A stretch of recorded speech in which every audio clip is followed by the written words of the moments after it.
नमस्कार, स्वागत है आपका आर्या न्यूज में। मैं हूं आपके साथ सुमन पाल। खबरों की शुरुआत करते हैं। आपको बता दें कि असम के दो भाई बहनों ने अपनी निजी जिंदगी को लेकर एक नया ही मोड़ लिया है। आपको बता दें कि समस्या इनको लेकर प्रधानमंत्री नरेंद्र मोदी और राज्य सरकार के मुख्यमंत्री हिमंता बिस्वा शर्मा को खत भेजकर एक प्यारा सा अनुरोध किया है।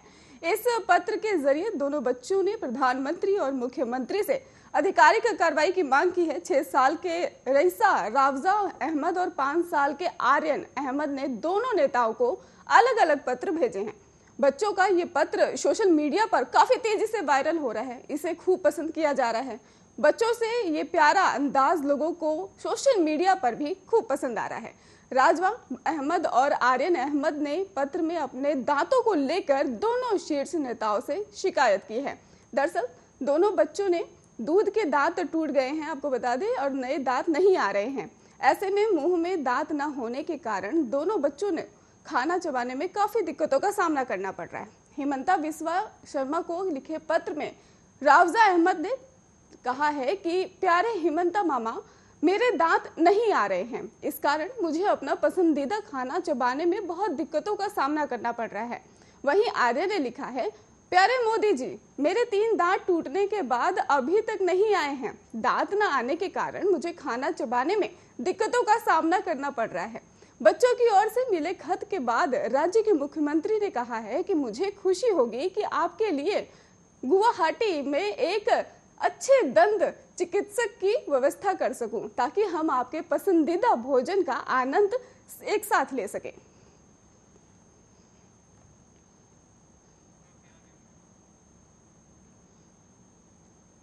आज पश्चिम बंगाल की 3 विधानसभा सीटों पर उपचुनाव है। भवानीपुर, जागीपुर और शमशेरगंज में वोट डाले जा रहे हैं। भवानीपुर सीट से राज्य की मुख्यमंत्री ममता बनर्जी चुनाव लड़ रही हैं।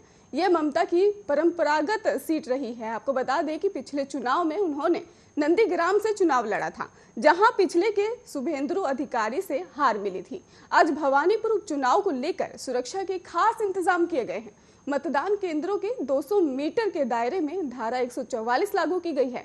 आज इस इलाके में बारिश का भी अनुमान बताया गया है। खराब मौसम को देखते हुए सभी पुलिसकर्मियों को रेनकोट पहनने और छाता लेकर चलने को भी कहा गया है। वहीं दक्षिण कोलकाता में भवानीपुर उपचुनाव में मुख्यमंत्री ममता बनर्जी तृणमूल कांग्रेस की उम्मीदवार हैं, जबकि बीजेपी ने प्रियंका टिब्रेवाल को मैदान में उतारा है और माकपा के श्रीजीव विश्वास मैदान में उतरे हैं। आपको ये भी बता दें कि भवानीपुर में 97 मतदाताओं के केंद्र बनाए गए। इतना ही नहीं, केंद्रीय बलों के 3 जवानों को तैनात भी किया गया है। साथ ही कोलकाता पुलिस के अधिकारी बूथों के बाहर सुरक्षा के प्रभारी होंगे।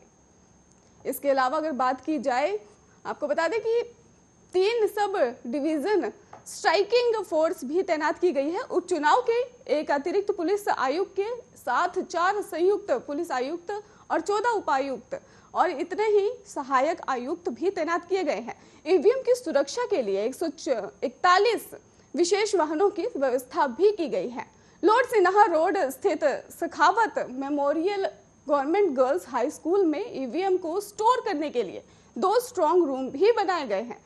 चुनाव आयोग ने ये के मौसम के देखते हुए सिंचाई विभाग को भी अलर्ट रहने को कह दिया है। वहीं वोटों की गिनती 3 अक्टूबर को होगी।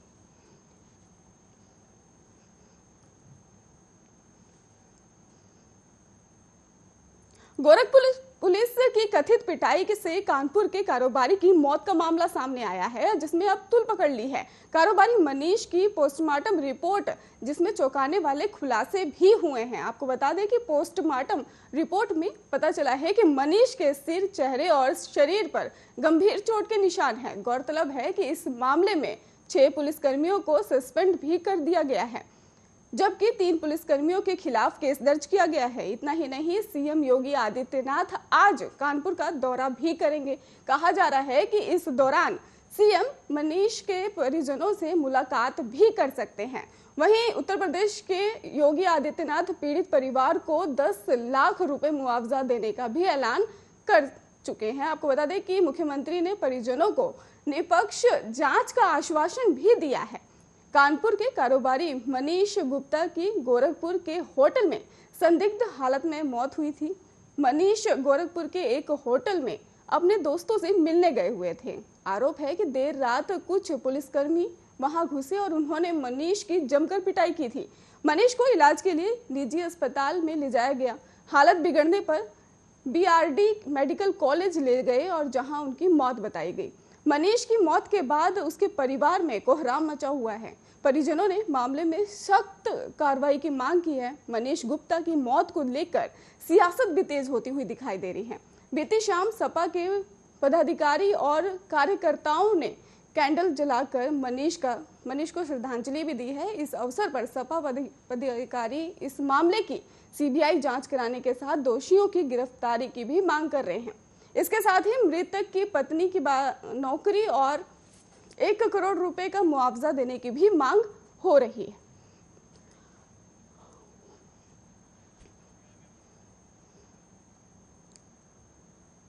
देश में एक दिन पर दिन महंगाई बढ़ती जा रही है। एक दिन में ब्रेक के बाद आज देश में पेट्रोल और डीजल के दाम फिर बढ़ गए हैं। आज 1 लीटर पेट्रोल 25 पैसे और 1 लीटर डीजल 30 पैसे महंगा हुआ है। इससे पहले मंगलवार को पेट्रोल 22 पैसे और डीजल 75 पैसे महंगा हुआ था। नई कीमतें सुबह 6 बजे प्रभावी हुई थी और जानते हैं कि इसकी कीमतें क्या हैं। आपको बता दें कि मध्य प्रदेश की राजधानी भोपाल में 1 लीटर पेट्रोल की कीमत 110 रुपए के पार पहुंच गई है। वहीं यह डीजल 99 रुपए 10 पैसे प्रति लीटर बिक रहा है। वहीं अगर देश की आर्थिक राजधानी की बात की जाए तो मुंबई में 1 लीटर पेट्रोल की कीमत 107 रुपए 71 पैसे है और 1 लीटर डीजल 97 रुपए 52 पैसे में बिक रहा है। डीजल के दामों ने 24 सितंबर को 20 पैसे प्रति लीटर, रविवार को 25 पैसे प्रति लीटर और सोमवार को 25 पैसे और मंगलवार को 75 पैसे प्रति लीटर की बढ़ोतरी की है। यानी 24 सितंबर के बाद से अब तक लीटर डीजल 1 रुपए 75 पैसे महंगा हुआ है। गौरतलब है कि तेल कंपनियों की तरफ से अपनाए गए मूल्य निर्धारण फॉर्मूले के तहत उनके द्वारा दैनिक आधार पर पेट्रोल और डीजल की दरों की समीक्षा और बदलाव किया जाता है। इस सप्ताह की शुरुआत में 3 साल के उच्च स्तर पर $80 प्रति बैरल की शूटिंग के बाद बेंचमार्क कच्चे तेल की कीमतें अब $78 प्रति बैरल आ गई है।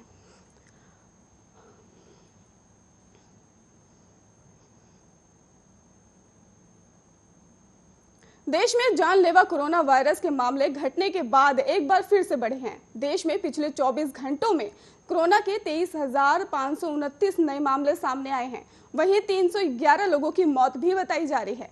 स्वास्थ्य मंत्रालय की ओर से ताजा आंकड़ों के मुताबिक देश में पिछले 24 घंटे में 28,718 लोग ठीक हुए हैं, जिसके बाद से ही लोगों की संख्या बढ़कर अब 3,30,14,898 हो गई है। वहीं अब एक्टिव केस घटकर 2,77,020 हो गए हैं। आंकड़ों के मुताबिक देश में अब तक कोरोना के 3,37,29,980 मामले आ चुके हैं, जिनमें अब तक कोरोना में 4,48,062 लोगों की मौत भी हो चुकी है।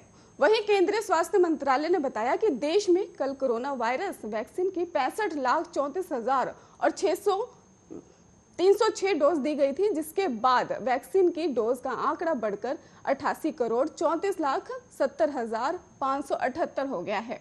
भारतीय आयुर्विज्ञान अनुसंधान परिषद ने बताया कि देश में कल कोरोना वायरस के 15,06,254 टेस्ट किए गए, जिसके बाद महामारी की शुरुआत से लेकर अब तक पूरे देश में 56,79,56,000 तक के टेस्ट हुए।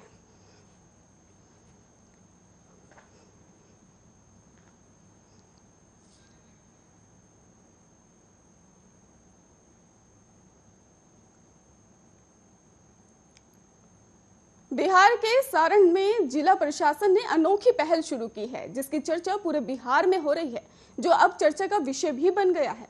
आपको बता दें कि यहाँ पंचायत चुनाव के लिए मतदान के दौरान केंद्र पर ही वोटरों को कोरोना वैक्सीन लगाई गई।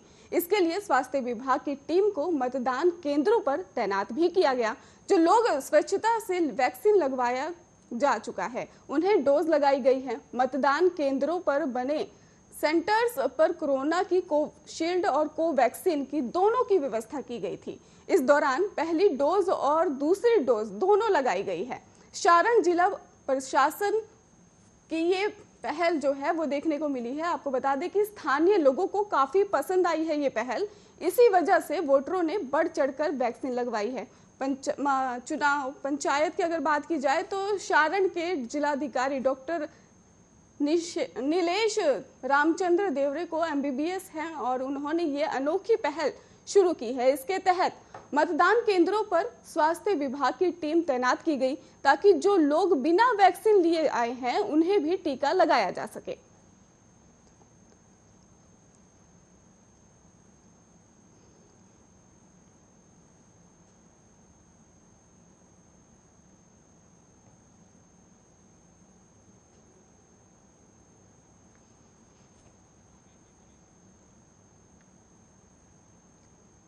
धर्मांतरण के आरोपों से घिरे IAS मोहम्मद, आपको बता दें कि बचाव में ओवैसी उतर आए हैं इनके, और ओवैसी ने धर्म के आधार पर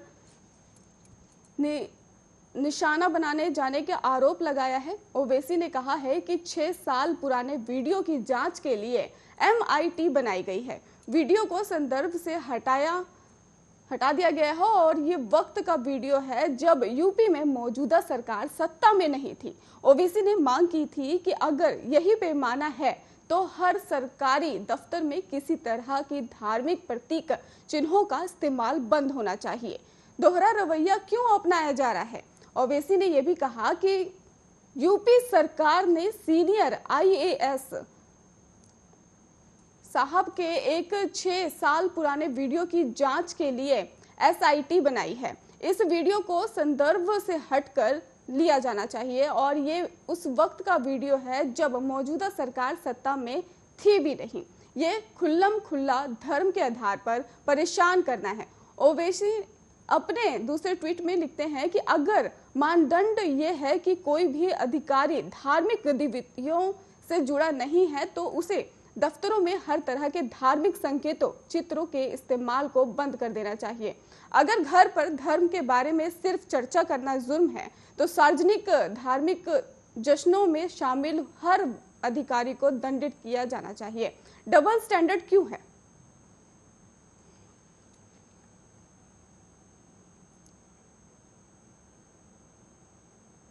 नेता प्रतिपक्ष तेजस्वी यादव ने बिहार के मुख्यमंत्री नीतीश कुमार को फिर एक बार पत्र लिखा है।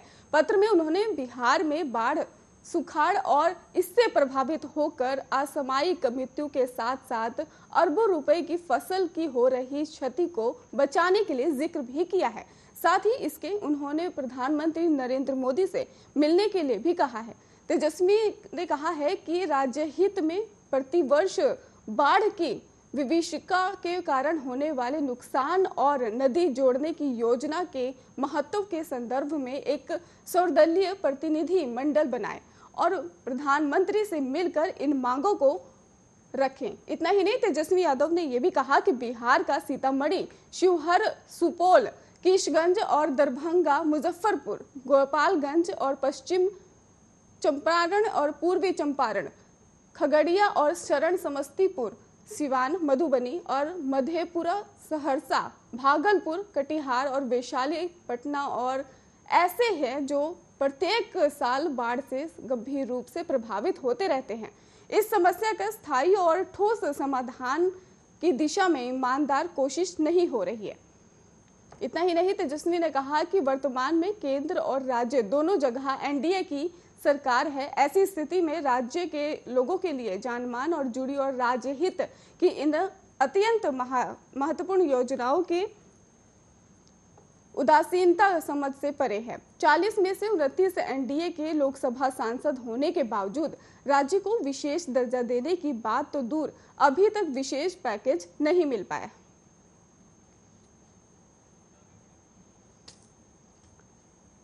बिहार के गोपालगंज में कोर्ट ने मंगलवार को एक हत्या के मामले में भाई बहन और मां को दोषी पाते हुए आजीवन कारावास और 20-20 हजार रुपए अर्थदंड की सजा सुनाई है। प्रथम ऊपर जिला एवं सत्र न्यायाधीश गुंजन पांडे ने न्यायालय ने करीब 5 साल पूर्व हुई युवक की चाकू मारकर हत्या के मामले में ये सजा सुनाई है। आपको बता दें कि सजा सुनते हुए ही दोषी फवक कर रोने लगे और पुलिस ने न्यायिक अभिरक्षा में तीनों को गोपालगंज के चुनावी स्थिर जेल में भेज दिया है। थावे के उत्यंत राय ने भांगरा गांव के रघुनाथ भगत 28 जुलाई 2016 को घर से मवेशी को चुराने के लिए गांव के बाहर गए हुए थे। इसी बीच इसी गांव के कुछ लोगों ने, आपको बता दें कि उनसे उलझ गए और घटना की जानकारी होने के बाद रघुनाथ भगत के पुत्र जयप्रकाश भगत मौके पर पहुंचकर झगड़ा को समाप्त कर दिया।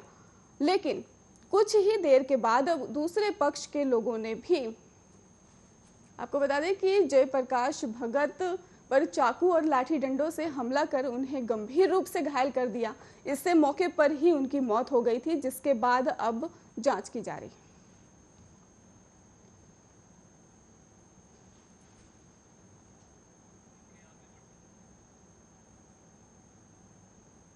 पंजाब में संकट के बीच छत्तीसगढ़ में से कांग्रेस के कई विधायक पार्टी प्रभारी पीएल पुनिया जैसे मुलाकात करने दिल्ली पहुंच गए हैं और राहुल गांधी से मिलने का समय भी मांगा है। राहुल गांधी के राज्य के दौरे से पहले मुख्यमंत्री भूपेश बघेल के साथ एकजुटता दिखाने के लिए करीब 1 दर्जन विधायक बुधवार को दिल्ली पहुंचे थे। विधायक का कहना है कि वे राहुल गांधी से उनके निर्वाचन क्षेत्रों का दौरा करने का अनुरोध करने आए हैं। भूपेश बघेल के वफादारों में से एक बृहस्पति सिंह ने कहा कि राज्य में नेतृत्व परिवर्तन की कोई जरूरत नहीं है, क्योंकि सभी विधायक मुख्यमंत्री के साथ हैं। छत्तीसगढ़ में बारी बारी से मुख्यमंत्री बनने की चर्चा के बीच विधायक दिल्ली आए हैं, क्योंकि राहुल गांधी का ये दौरा राज्य में कांग्रेस की राजनीति का भविष्य तय करेगा। अभी तक दोनों खेमों में अगर बात की जाए तो मुख्यमंत्री बघेल और नेतृत्व में और दूसरा राज्य के स्वास्थ्य मंत्री टीएस सिंहदेव के नेतृत्व में सस्पेंस बना हुआ है। राज्य कांग्रेस अध्यक्ष मोहन मरकाम ने कहा था कि पार्टी राहुल गांधी के सरगुजा और बस्तर के दौरे की तैयारी में व्यस्त है। दोनों आदिवासी बेल्ट और सरगुजा भी टीएस सिंहदेव का मजबूत गढ़ माना जाता है। आपको ये भी बता दें कि मरकाम ने कहा कि राज्य में संगठन के प्रमुख हैं और किसी खेमे से ताल्लुक नहीं रखते हैं।